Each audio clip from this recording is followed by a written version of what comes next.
Morning. Good morning from California. Nice to be with you all. Quite a spread of faces I'm seeing before me. Most of the broadcasts that I do just where I can't see the panels of people present, and it's a big difference to be able to see who you're speaking to. Obviously, this question comes very close to my own life. I was about 18 and searching because of inner necessity, searching for truth, trying to find out what I should do with my life. And it was around that time that someone introduced me to the Baha'i faith, and I went to my first Baha'i gatherings, which were also called Firesides at that time. And I heard about the faith, and it had an immediate transforming effect on my life, though I didn't know what it was all about, and I couldn't remember the name of the. So it was all new, but I felt the power of it immediately. And friends, this is something that you don't want to miss out on if you don't know about it. It has a profound effect on our inner lives. One of the great problems of modern society is the question of spirituality. With the rise of materialism and materialistic outlook on life, there's the proper balance between our material lives and our spiritual needs has been thrown off. And of course, this is essential for us to have well-being, essential for us to have balance, essential for us to have confidence and trust in the forces of life. The Baha'i teachings, of course, have been brought to us by Baha'u'llah, who is the prophet founder of the Baha'i faith, who was teaching in the 1800s. And he has brought us a message of great hope and of the promise of world peace, but it is a process.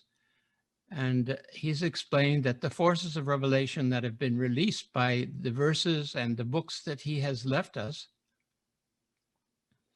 will have a profound transformative effect on the peoples of the world. Gradually, they will come into consciousness of the importance of recognizing the oneness and wholeness of the human race, that it's one body, that there's one creator, and that all of us are living on this planet, and we have to learn to cooperate with each other, and then the supply will be abundant for all of us to have a comfortable material life.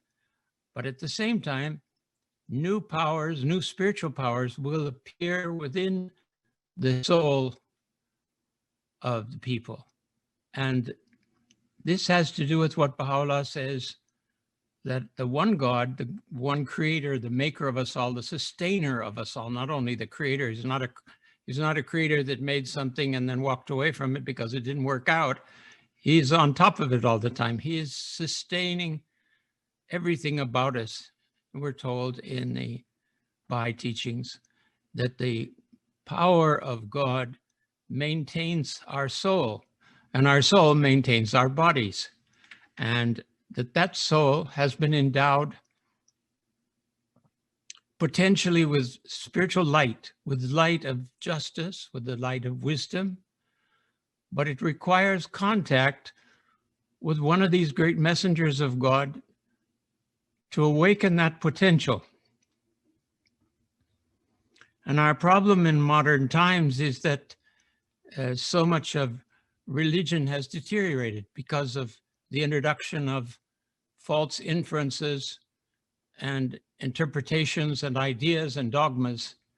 And gradually frankly, it's lost its taste to the people. So when you want to talk about religion, they say, oh no, not that now. But this is what we have to recognize, it seems to me, is that religion has been a great balancing power between this avarice and egotism that's natural to the body of man. It needs a counterpart, a spiritual counterpart. And that's what the Baha'i teachings provide for us. I think that you will see the advantages as we move through this to our own individual life and outlook and consciousness. And at the same time, you will see the advantages for the collective life of mankind, the recognition of the oneness and wholeness. And that there has to be some force introduced into the life of the world that starts reducing disunity and hatred, which presently are to such an extent that you can hardly find two people that agree on anything. Such a diversity. And this is basically because we've drifted away from the essential truths that the messengers of God, the great founders of the great religions of mankind, have revealed throughout human history. And they have a terrific influence, but the influence gradually wanes when people wander away from it or detach themselves from it or become occupied with their material affairs to the elimination of any process of prayer and meditation and so on. So this is the Baha'u'llah has brought a spiritual renewal through his teachings to enable us to look back at the religions of the past and to look forward to the promises of the future. I want to share some general comments of the prepared by the guardian of the Baha'i faith, Shoghi Effendi, who was one of the successors of Baha'u'llah and was the head of the Baha'i faith during his lifetime. He explains that the faith, though at first understood to be a sect, an Asiatic sect or an offshoot of the Mohammedan religion, all kinds of misunderstandings there were about it. He says it deserves to be examined on the basis of the claims of its author, which are quite unique and are the consummation of a whole line of these prophetic teachings and guidance that's come over the ages from Adam right up to the present time. So on the one hand, the claims of the author deserve it to be considered a world religion. And on the other hand, the extent to which it's spread in the world, so that presently we have 180 national established Baha'i communities with followers from all different ethnic and racial backgrounds, all levels of human life and existence, from academics and professors and intellectuals to peasants in the fields and different lands and indigenous people that have not had the advantages of the modern education, which in a sense has preserved a certain integrity that they have to be able to recognize light when they see it. So the balance between those, he said, should be sufficient evidence for a rational person to examine and understand what it is. And the Baha'is have no program of proselytization, although people will accuse us of that just simply because we're talking about religion. But we're not telling you what you have to do. We are fulfilling our responsibilities as Baha'is, as commanded by Baha'u'llah in his teachings, that the Baha'is should proclaim the existence of this message and identify its founder. Then it will intuitively strike the listener however it strikes them. And that's the important part for us. And he commands us really to not engage in controversy or argument about religious teachings, but we should understand what his message is. So briefly, I want to enter a little into the basic concepts that Baha'u'llah has left with his revelation, with his teachings, for the guidance of mankind.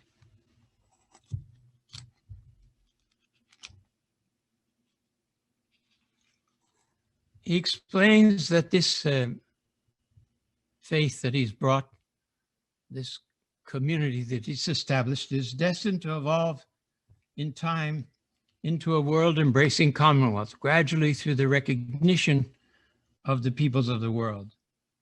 And that this will signalize a new golden age for mankind.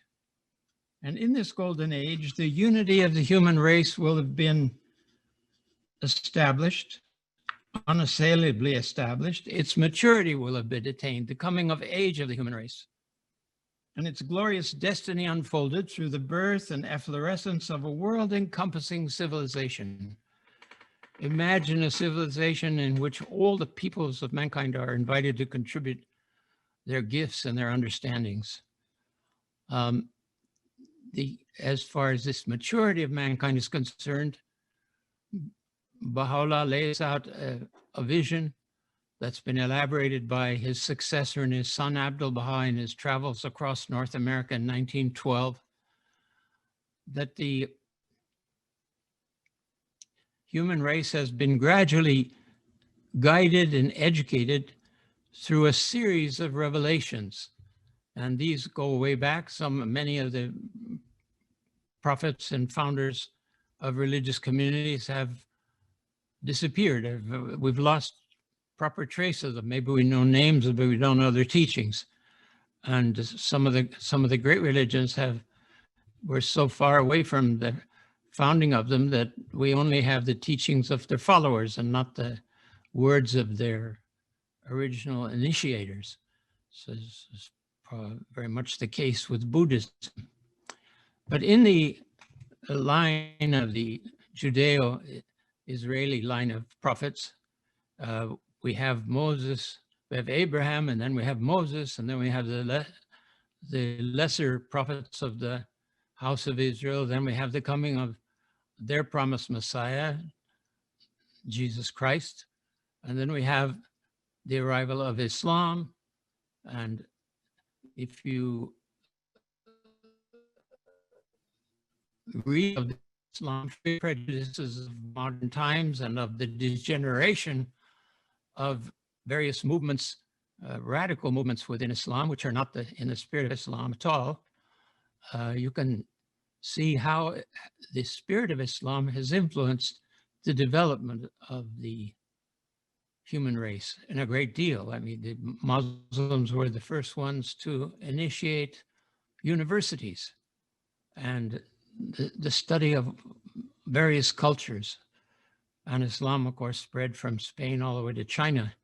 And that's part of the development, this series of revelations. But then he also says that parallel with that, through the spirit released from these various divine teachers, which we believe are all one in their inner reality, the one voice that's speaking to us through these various spiritual leaders. He says we've developed progressively various stages of social or collective life. For instance, we've had the birth first of the concept of family, way back from the time of Adam on, and gradually the unification of families into tribal units, and eventually tribal units into city-states. And then city-states coming of age gradually have led to the establishment of nations, independent nations. And this is next to the last stage, he tells us, of what's happening for the human race now. We're moving into a new and glorious period of the recognition of the oneness and wholeness of mankind, and the need for all of us to recognize that. And because of religion, because of race, because of political outlook, because of nationalistic tendencies, which have now reached an excessive stage, and he said have to be surpassed, have to be transformed into consciousness of world undertakings and enterprises. That doesn't mean we're not patriotic and we don't support and serve the governments wherever we live, because Baha'is live in so many different countries with so many different political outlooks, Baha'u'llah from the beginning has asked the Baha'is to avoid participating in national partisan activities and to focus and to encourage and to spread discourse about the needs, international needs of mankind. And this is where the focus of the Baha'i teachings rests. So on the one hand, we have a plan for the social development of mankind laid out by the prophet of God for this day. And we have also the energy and the possibilities of fulfilling that. Therefore, he has proclaimed as a fundamental principle of his cause that religious truth is not absolute, but it's relative. Now you say, well, is truth truth, or what are we talking about here? We're talking about the fact that the truth that Christ could give, the kind of teachings that Christ could give in his time and in the limited period of life that he had before he was crucified, we had spiritual principles, given us spiritual principles. And he couldn't call for the recognition of the oneness and wholeness of the human race. I mean, when you think of it, at that time, the earth was still flat and people had no idea of the other continents of the globe. So this was quite, I think, a relevant fact now with the developments that have happened, with the possibilities of the knowledge of the oneness of the planet. Baha'u'llah has brought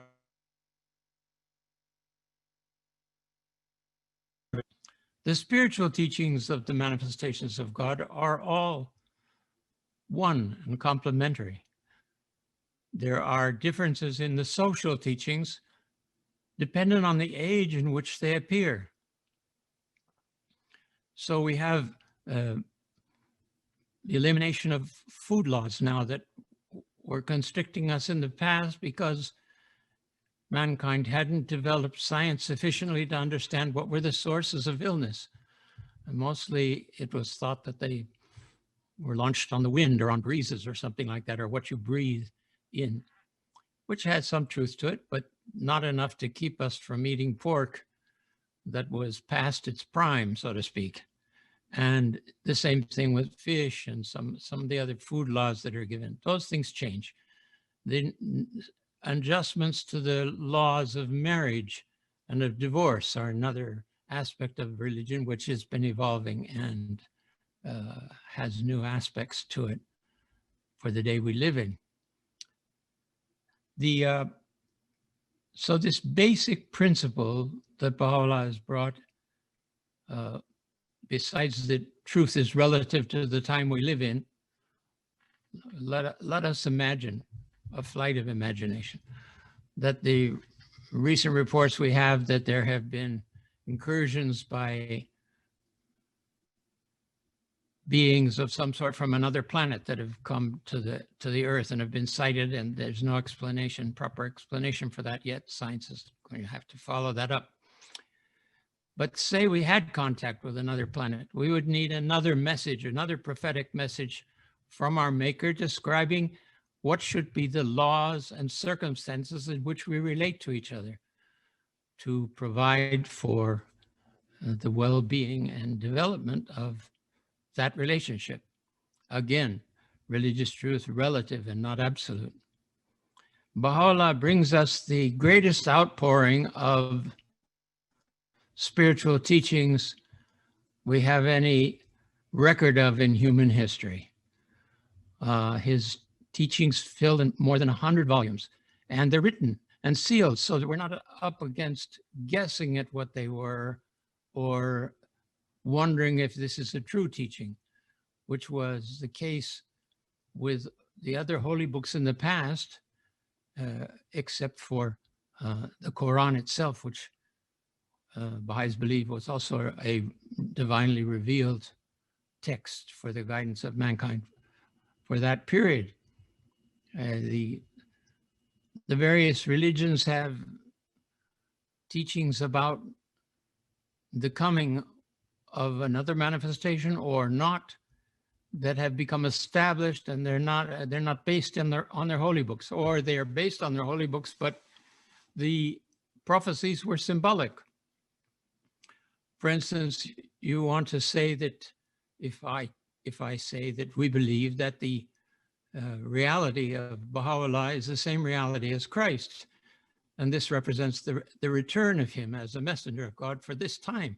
As he said, he had many things to tell us now at that time, but he couldn't tell them that when he, the Spirit of truth, has come, he would guide you unto all truth. And the Baha'is see in the revelation of Baha'u'llah this expanded truth, which takes in the whole of mankind and encompasses the heritage of all the great societies and civilizations of the past. In the Baha'i faith, the teachings of this fundamental principle is called progressive revelation. Revelation has been progressive. The faith of God is one. It's eternal in the past and eternal in the future. Baha'u'llah says that he is the latest intervention from God to provide us with the guidance we need for the time we live in.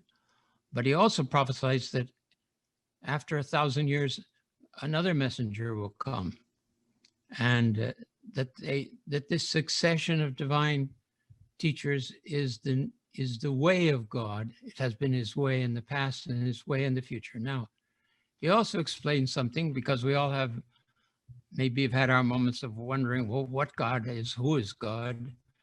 And most of us have rejected the old man sitting on a throne with a long white beard and ideas that people have erroneously conceived of what God may be. And some of the sects and things claim that he lives on a certain planet and so is somehow a physical being.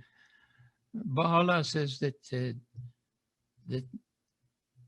God is the absolute. He transcends all understanding of his creatures, that the creation that he's made is not capable of encompassing his reality.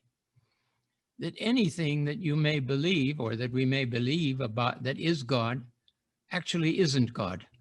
That's the best remedy that you can find for yourself of what is God. God is whatever, he isn't whatever you think he is, because he's inconceivable.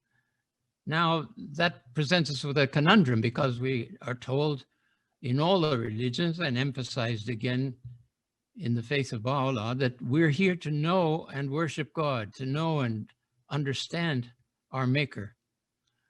We didn't make ourselves. I might ask you, who digested your breakfast this morning? Do you know how that took place? Do you have the formulas? Do you know the chemistry? Do you know all the things that took place just to get you through your first cup of coffee? And we don't. And though we seem to be independent beings, and we have been given a free will, and this is a great mystery that human beings are faced with, we seem to be able to choose, and we are able to choose, but we're not able to choose on all fronts. For instance, none of us have chosen the moment that we came to life. None of us has chosen to which family and which country we'll be born in. None of us should choose the moment in which they die. These are things that are basically in the hands of God. Abdul-Baha, the successor of Baha'u'llah, has explained with regard to life after death, it's a very important world. It's much greater than this world. That it's as different from this world, the world we're going to enter in after our physical demise. It's as great as the difference between when we're in the womb of our mothers and when we're born into this world. If someone spoke to us while we were in the womb, and we could understand that we're going to enter a vast, endless universe, infinite in its range, and that we're going to find two loving beings that are going to take care of us and nurture us as we grow, and that we're going to see landscapes and trees, and that these trees bear fruits, and that those fruits one can eat and they're delicious. We would wonder no way for us when we're in the wombs of our mothers to understand these things.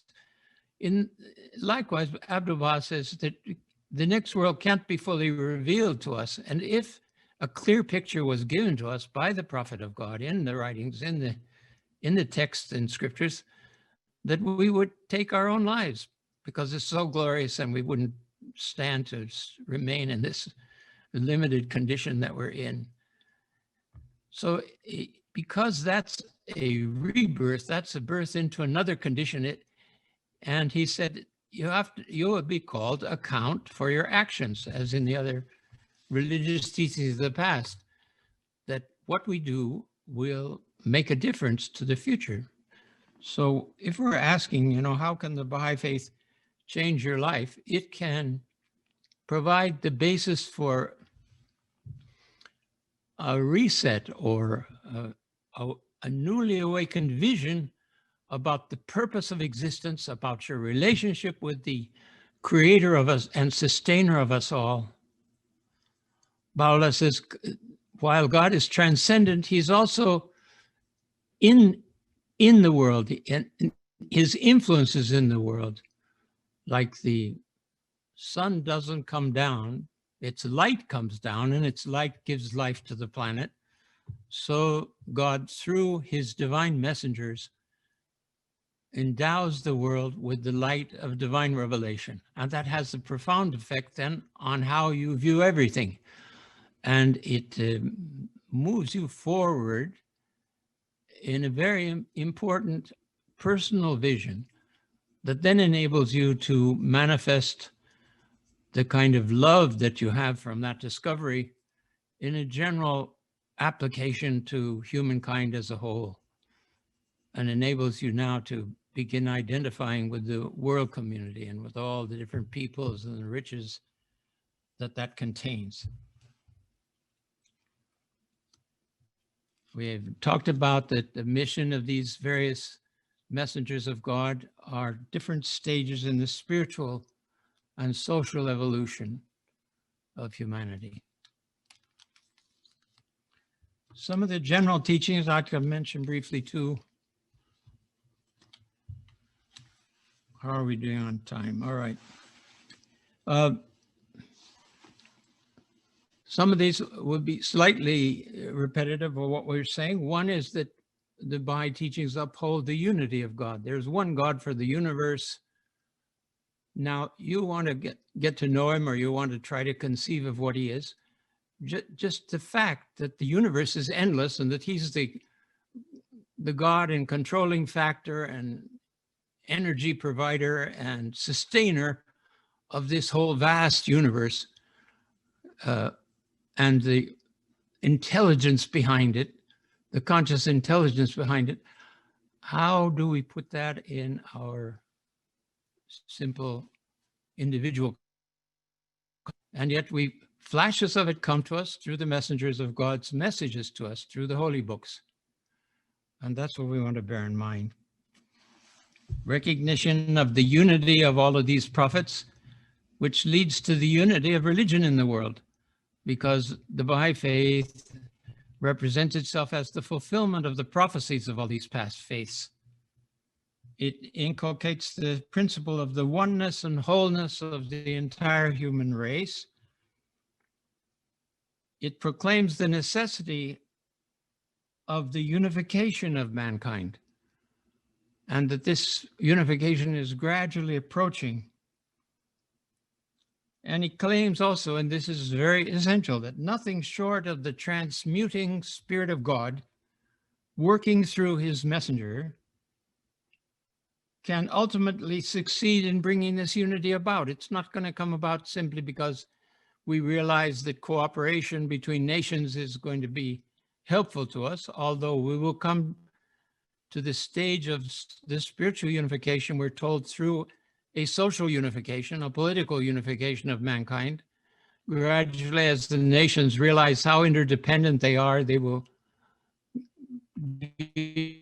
give more power to the ages of the world, and what Baha'u'llah calls the great peace that mankind has been waiting for.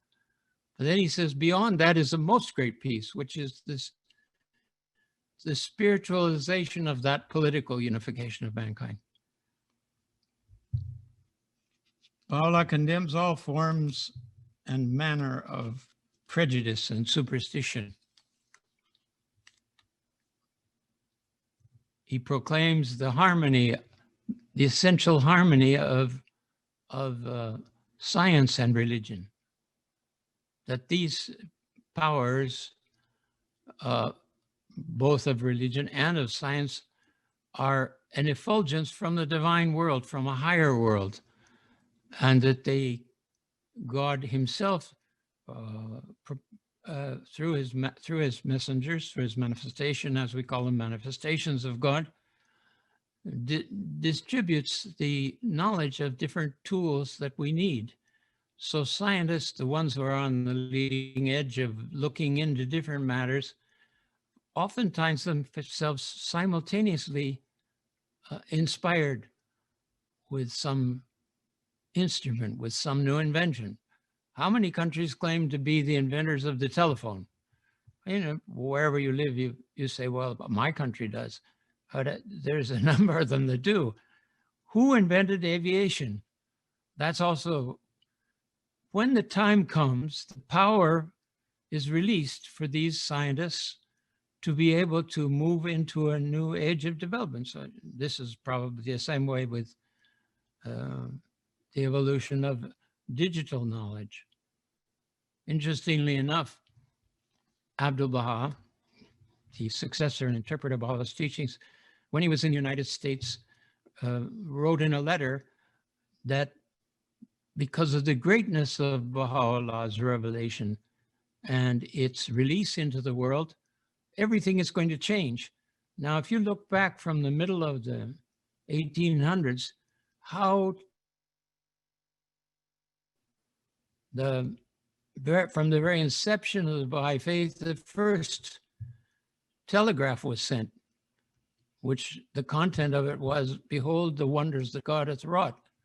And after that, we have so many scientific developments and new understandings of things every day that centuries in the past, think back on the history of mankind from Christ's time up until the coming of Baha'u'llah. It took the same amount of travel, the same length of travel, the same means of travel for almost 2,000 years. Incredible. That is, you could go by horseback or you could go by sailing ship, sailing boat, and that was it. And now suddenly we're bolted into a new system. The next world is full of flight. And he said, so flight has to come here. And flight has come, and even now we see there's means of individuals flying around and saving people on mountaintops and things like that. It's quite interesting. And Abdu'l-Baha said, you'll see that a time will come when anyone, anywhere on the face of the earth will be able to speak face to face with anyone else whenever they wish. The Baha'is that were in his presence and knew about this didn't speak of it. They said, we mustn't speak about this. It's totally impossible. How can you conceive such a thing? And now friends, we have it right in our hands. It will become perfected, it will become greater. But this is one of the provisions, again, we're told of our Maker to consolidate the vision of the oneness of mankind. It's a challenge at first for people to think of it, but it's a terrific things that how the Baha'i faith changes our life. It changes our life on our understanding of our own nature It has that potential. And to develop our latent, hidden gifts of consciousness, spiritual gifts of consciousness, gifts of arts of all sorts, writing, and all the different other applications, technologies that are thriving all over the world.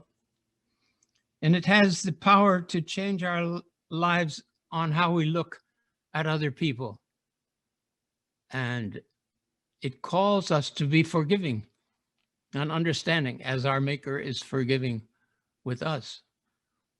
Baha'u'llah says, conceal the sins and shortcomings of others, that God may conceal your sins and shortcomings. Big trade-off there. It also causes, as we've mentioned here, the connection of our own lives with our future life, with what comes after it. And Baha'u'llah says that's an eternal stage of developments. There's various worlds through which we pass, not physical worlds, but spiritual states of consciousness. He says the dream has been placed in the human soul. Consciousness is able to function in all of its aspects while the physical senses, material senses are closed down. You're asleep, your eyes are shut, you're not able to perceive fragrances, you're not able to taste things, you're not able to hear things, and yet in the dream you do all these things. So he establishes that senses are a gift from God and they come from the other world, that the soul, which is inherent from the other world, borrows this physical being, comes and creates a physical being for itself to function here, which then develops and grows and provides you with the basis for as a kind of a launch pad from this life into the next. And he tells us to all focus on those things which will bring us about the unified view and understanding of peoples, such as the universal education, a universal curriculum, a universal language in which we can supplement our mother languages where we live with a universal parlance, with a way of speaking and interchanging literature and everything with all the peoples of the world. And then he's delineated institutions that we need to establish or see established by the will of the people of mankind for the establishment of permanent peace, for the elimination of any possibility of aggressive from one nation to another, collective security. Any nation attacks any other nation because of a world pact, a world understanding, that nation will receive the opposition of all the other nations of the world. Then who will arise to acts of aggression to other countries? So these things are essential to the Baha'i teachings. We haven't entered into the question there of the central figures of the Baha'i faith. That's a thing you'll want to investigate and look a little at Baha'i history. The idea, these points, I think, seem to me more central with regard to how the Baha'i faith might alter and change our vision of ourselves and of the state of the world. The guardian of the Baha'i faith, the successor of Abdu'l-Baha, has said that we're in a period of disintegration and integration, a dual process. The old institutions which are designed or were originally designed for the well-being of the nation have deteriorated and corrupted so much, and we're in the middle of in different states, the corruption of the officials, that is past now. We have to a renewal and development of a new world order. Well, those are the ideas that I thought we could share this morning, and be happy to entertain questions and answers if you have Thank you so much for your talk, Mr. Dunbar. It was very comprehensive. I think everyone enjoyed it. So yeah, now we can have a Q&A session, and if anyone has a question, they can write it in the chat, and then I'll read it out loud. So our first question is from Philip, and he asks, what is the source where Baha'u'llah foretold that we could see each other face to face? This is in a tablet of Abdul-Baha, which has not been published, which was brought to the attention of the House of Justice by Adib Tarzadeh, which discovered it in the archives in about 1995. I think eventually it will be published, but it hasn't been published. I have to take it as hearsay from me for the moment. Our next question comes from Chris, and he asks, please explain free will in this world and the next, and the meaning of how it progresses in the next world. Well, that's a subject for a whole other evening or session, but briefly,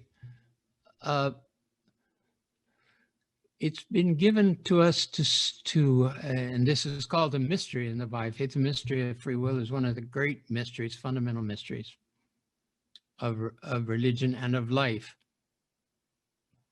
We have two natures. We have a physical nature, which comes from our inheritance of an animal body, and we have a spiritual nature, which is generated and sustained by the verses of God, by the revelation and divine teachings which come to us from these messengers of God.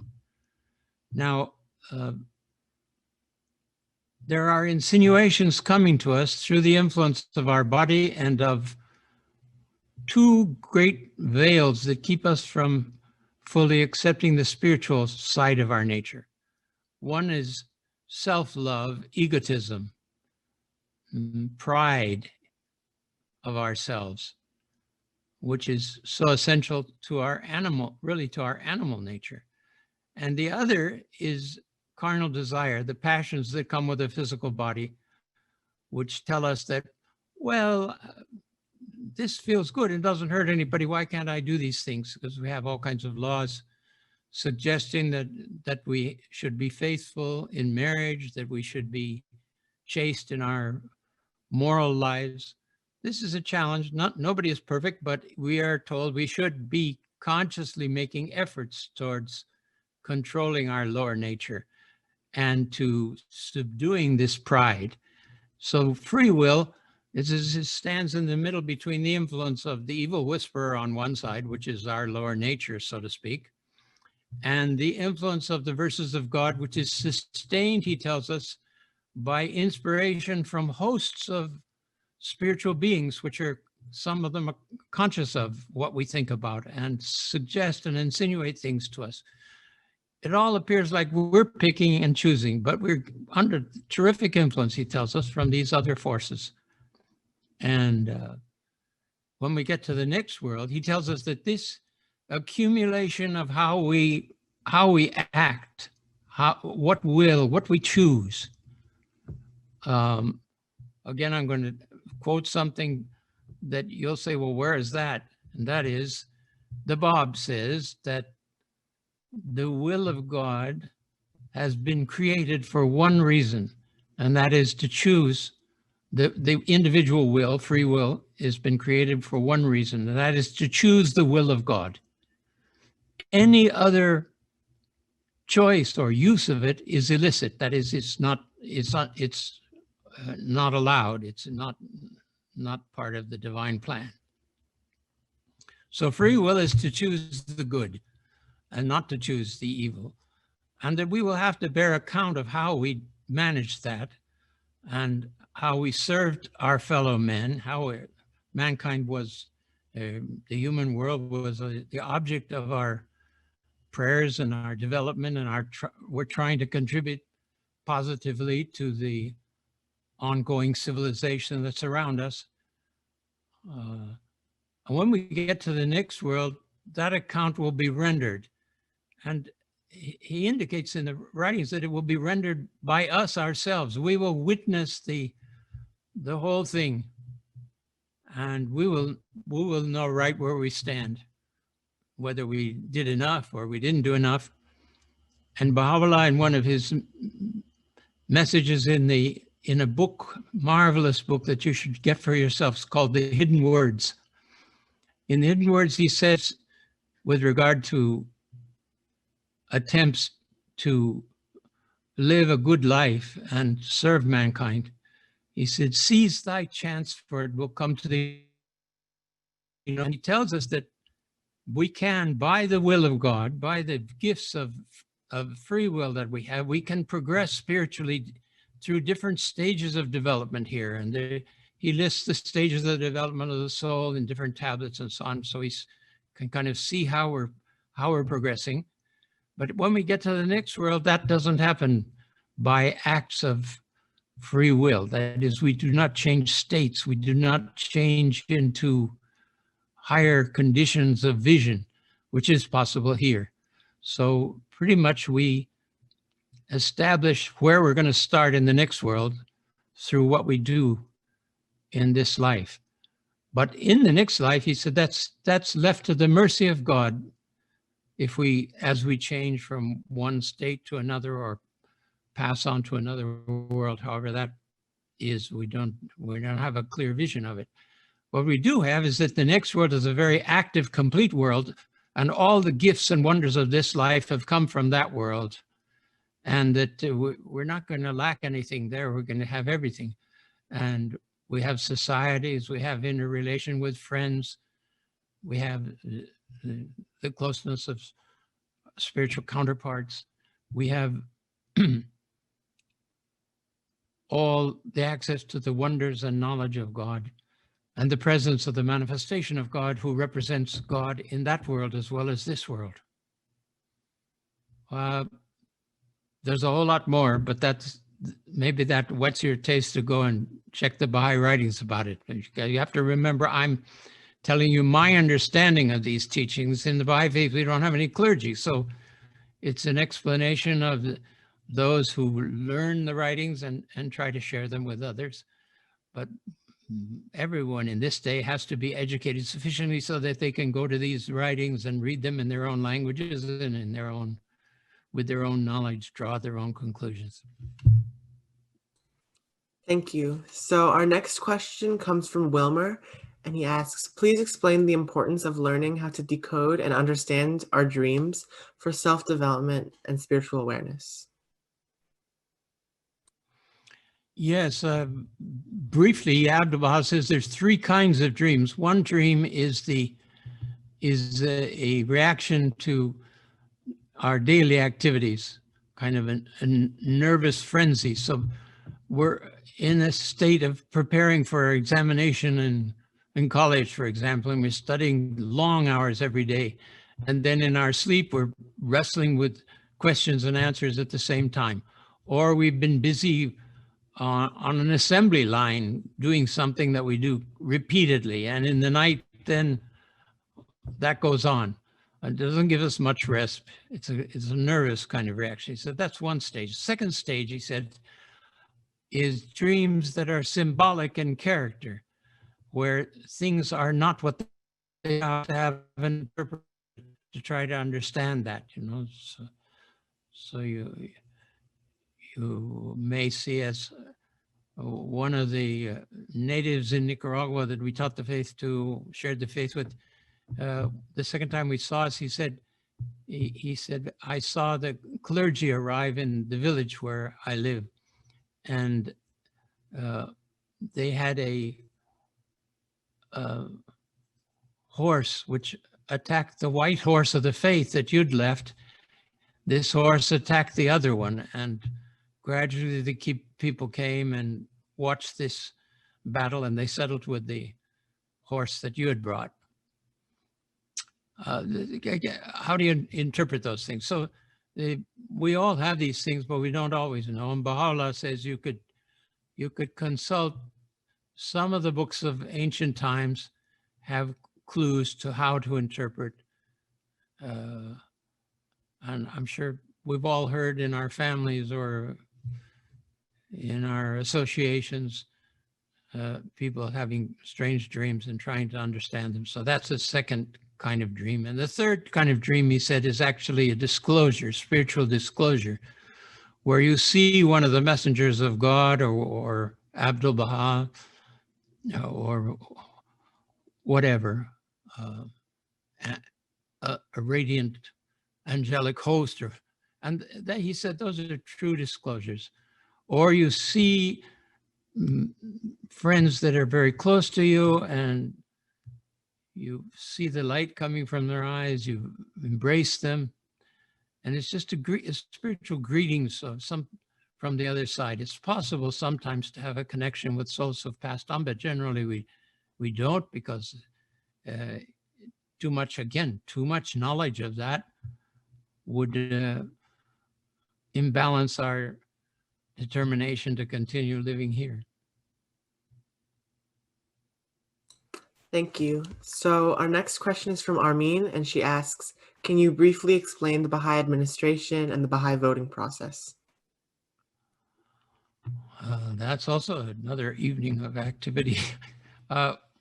The Baha'i administrative order, we have three central figures. We have Baha'u'llah, and we have a forerunner that came before him with the full divine powers of a manifestation of God, who prepared the way in Iran, in Persia, where Baha'u'llah appeared, prepared the way for the people to hear of a messenger with a much greater revelation than his own.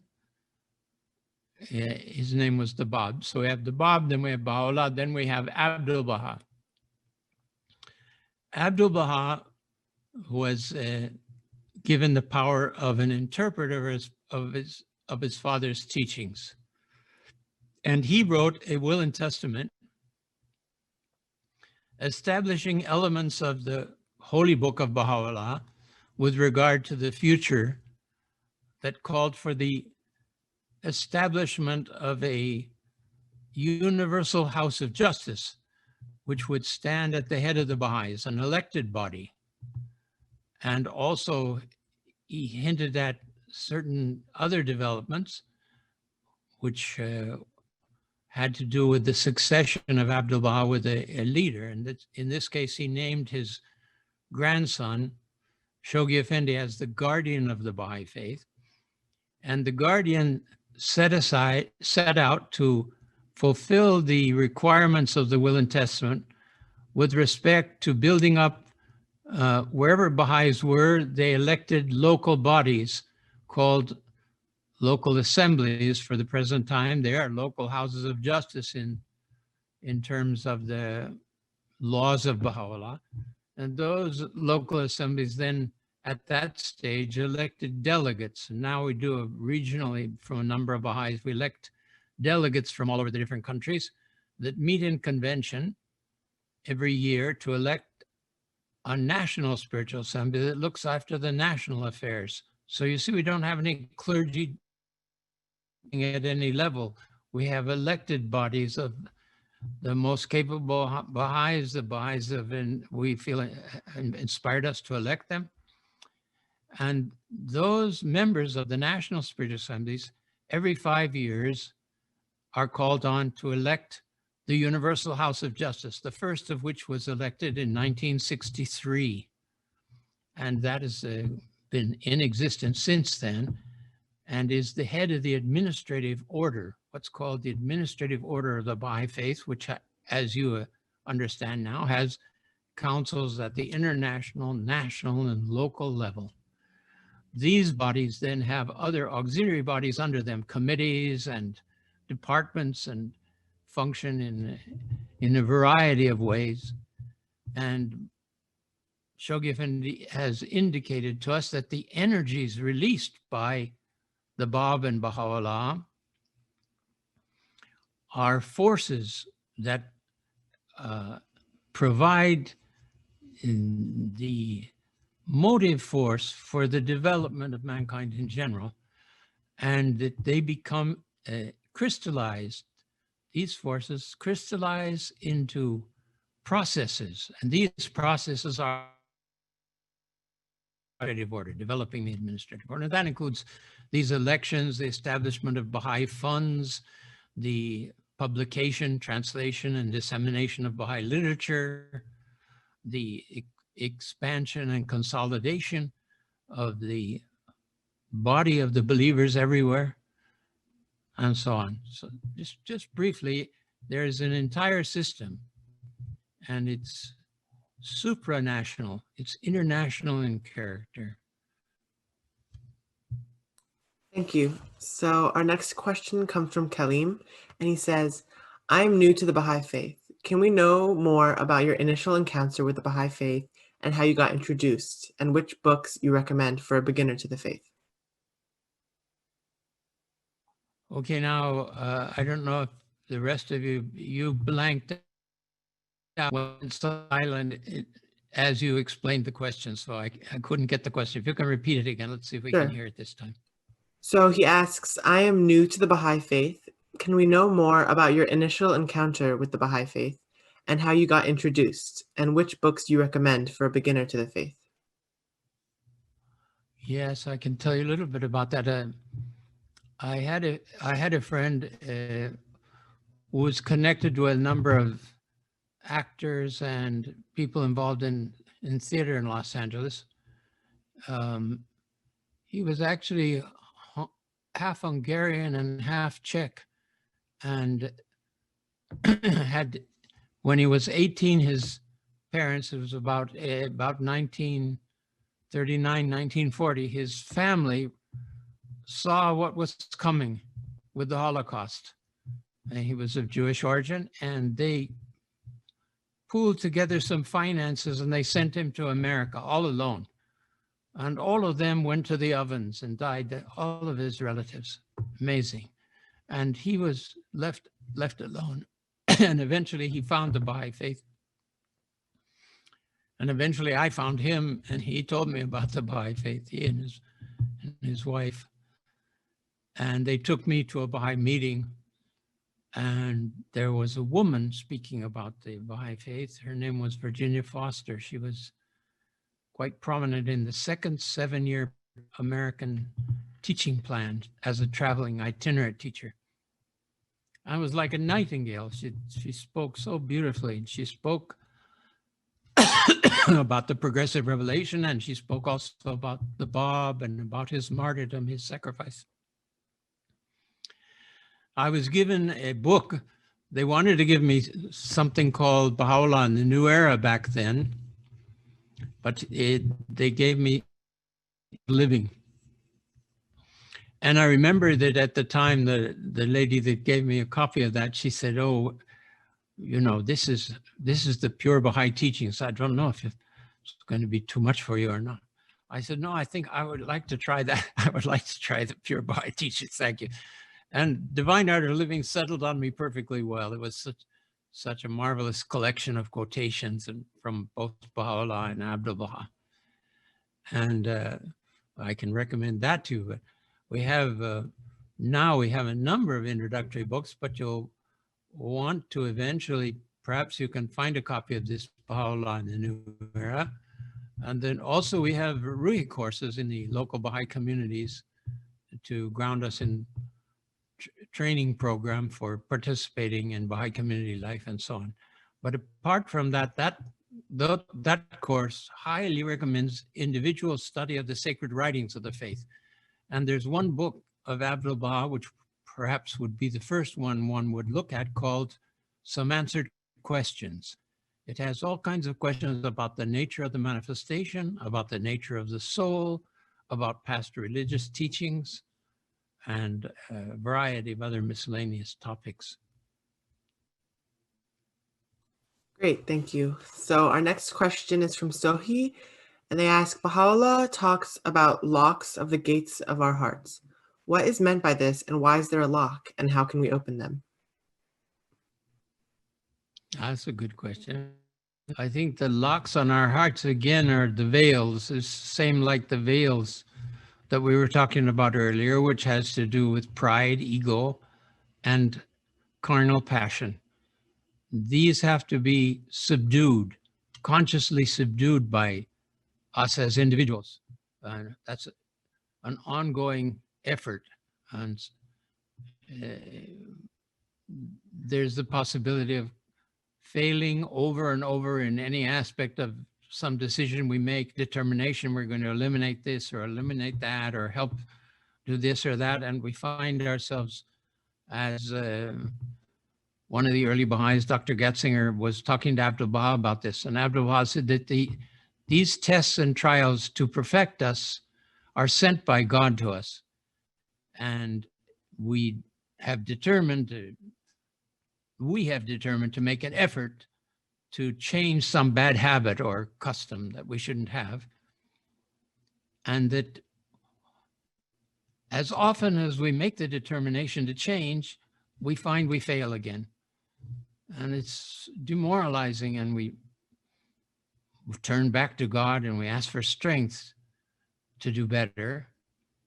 And we go through the same pattern again. I have determined that I will change this. Okay, but hopeless, nothing happens, doesn't develop.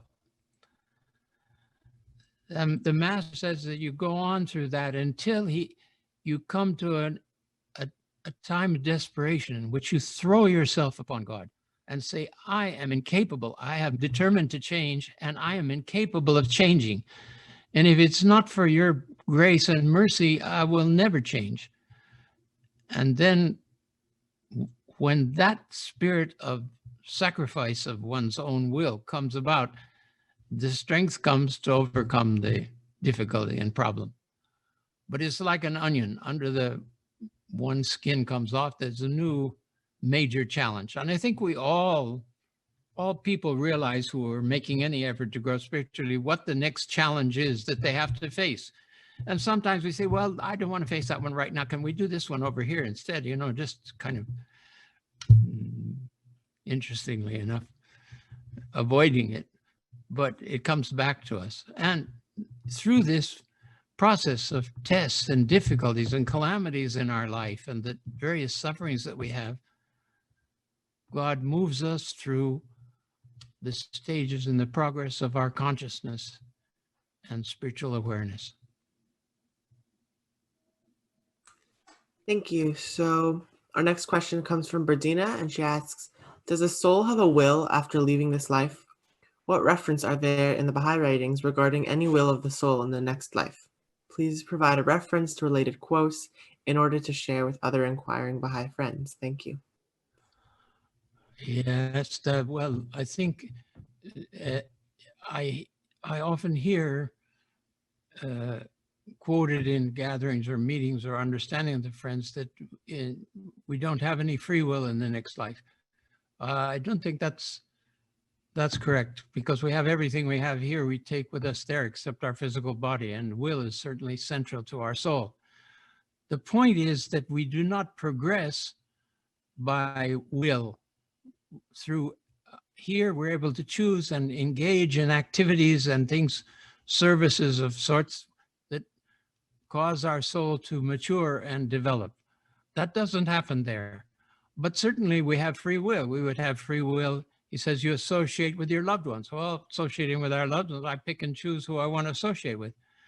He's told us that just as we pray for, just as souls in the next world pray for the advancement of our souls while we're still here, relatives or other people perhaps who've taught us the faith or so on, said we should pray for them. They pray for you, we pray for them. That implies free will to offer prayers of a nature which we choose to offer when we're in the next world. So that there is choice and there is sequence of developments and activities.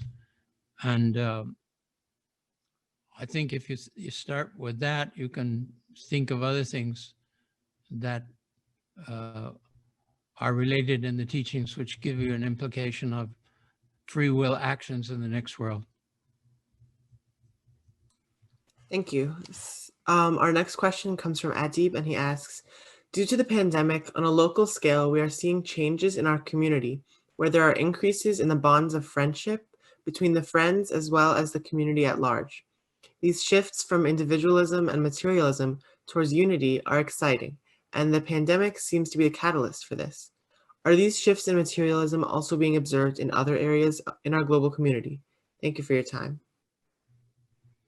Well, you were mentioning the local community. I think we're witness one of the fruits of the pandemic is this development of Zoom meetings, which have put us in touch with people from all around the world in ways that we weren't enjoying earlier. I mean, maybe we knew some Baha'is somewhere else, but now we're seeing the faces of them and we hear where they are and what part of the world they are. And we have a chance to associate. And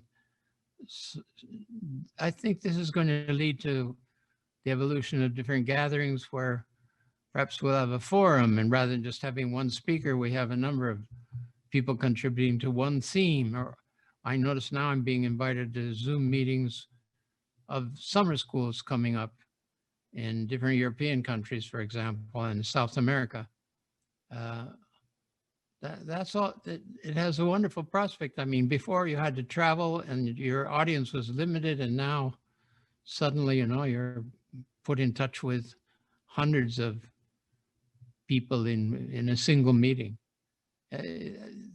This is one of the advantages of the interaction. I think you would want to carefully examine the requirements, since we're all the duty is laid on all of us to teach the Baha'i faith. Baha'u'llah calls us to that, to share the Baha'i teachings, because the manifestation of God in his life is able to reach a certain number of individuals, but even just the number of countries that Baha'u'llah, the faith of Baha'u'llah, reached in his own lifetime was limited. Now, all the rest of this, just faith coming to America and to South America and to many countries of Europe, awaited the further stages in its development. I lost my way. Now tell me what I got thinking about something else at the same time. Bayan, tell me, what was the question again? Did I finish answering it? The question was about what are key how to strategies. transform ourselves. I remember now. Okay. So I would suggest a book called The Advent of Divine Justice, which outlines certain requirements, since we're required to teach the faith, since we're required to study the faith, because Baha'u'llah says if you're going to teach anyone, you should first teach your own self and learn the parameters of the Baha'i principles and teachings and absorb them, all of those being laid out in different Baha'i texts. Some of you be familiar with the book, The Gleanings, Hidden Words we've already mentioned, the Kitab-i-Gan, the Book of Certitude with regard to spiritual matters and the vision of God and the faith. All of those things are there, but the requirements basically set forth in the Advent of Divine Justice help us to become more effective as teachers. That is what the Guardian promises there. And those things need to be studied and meditated on. He talks about we study, but he said we read, but we also have to meditate. We pray, but we should meditate about what we prayed about so that it can come to action, so we can see what steps we should we take in our own individual behavior on the one hand, and in collective activities in the community through the plans that are given to us by the Universal House of Justice. Thank you. Our next question is from Giti, and she asks, do you think Corona will touch the hearts of people to an extent that they recognize the significance of Baha'u'llah's revelation? I don't know the answer to that. I think that certainly the coronavirus is testing us, and perhaps the isolation that is provided in some instances will cause us to have time to reflect, time that we wouldn't take normally from our hectic schedules that we've given us. Most people have provided themselves such a schedule, they have no time to think about themselves and the difficulties of spiritual challenge. I think that's very important, that we we take time to read the writings, to read the teachings, and to ponder them, to think about them, reflect, Baha'u'llah says, examine, consider. Lots of things to work through. Thank you. Our next question is in the chat, and it says, can you please explain the process whereby the creative word, the word of God, has the power to change who we are? That's certainly a mysterious subject. The book that I put together on the forces of our time has quite an elaboration there of how these spiritual forces emanating from the teachings of the prophets of God, these two twin manifestations have infused a divine energy into the world through the establishment of their teachings. It's interesting that the verses of God will proclaim a truth or call for some development, and that at the time of its revelation, and the Bab hints at this in his writings, at the time of the revelation from the lordly tree, the power is released by God for the fulfillment of those verses. So there's energy accompanying the commands or the exhortations of Baha'u'llah. This becomes quite significant if you think of the hidden words, the different hidden words that call on us are accompanied by a spirit which could enable any one of us to fulfill those words if we approach them with the proper reverence and supplication to Baha'u'llah to assist us. It seems I'm reaching way beyond my own capacities and determinations, but that's the indication that's given there. So you have to trust as you read this that it has a transformative power. Now this happens at all levels in the cause. There are all kinds of exhortations to local assemblies, which local assemblies need to study the compilations on the teachings regarding local assemblies. The members need to know that. And the community should do it so they can understand the nature of the people that they're electing, freely electing as members of the local assemblies. Thank you. Our next question is, how do you describe your art of painting? Is it somehow inspired by your faith?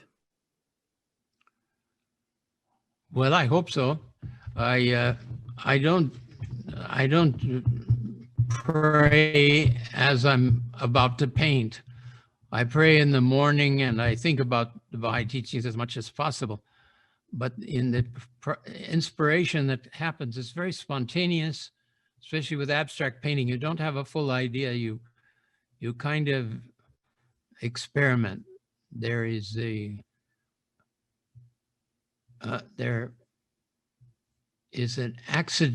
almost an accidental character. You have a certain freedom in the way that you're throwing paint or dashing paint or whatever. In my particular process, I do that in the painting process, and then I edit.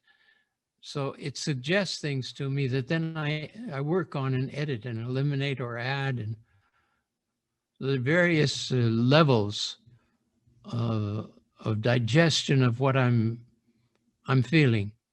And it becomes very heady. Sometimes I feel like I'm dancing, and